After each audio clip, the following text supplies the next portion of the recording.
আল্লাহ আমাকে দেখছেন, তিনি আমাকে অবজার্ভ করছেন, আমার প্রতিটি কাজ, আমার প্রতিটি মুহূর্ত।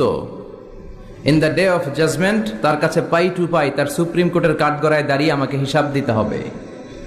এটা হচ্ছে মুমিনের বিশ্বাস। মুমিন সব সময় এটা বিশ্বাস করে যে কেউ না দেখুক, দেখে কে? পুলিশের চোখ ফাঁকি দেওয়া যায় কি যায় না? কথা বলেন। পুলিশের চোখ ফাঁকি দেওয়া যায় না? সিগন্যাল দিয়ে রাখছে পুলিশ, যাবা না, হুট করে গাড়ি টান মারছে, কিছু করার আছে? র্যাবের চোখ ফাঁকি দেওয়া যায় কি যায় না?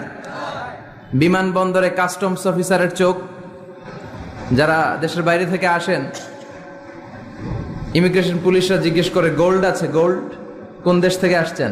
গোল্ডের বার আছে? তো তাদের চোখ ফাঁকি দিয়ে অনেকে দেশের বাইরে থেকে গোল্ড নিয়ে আসে। কত বড় টাকা আছে না নাই?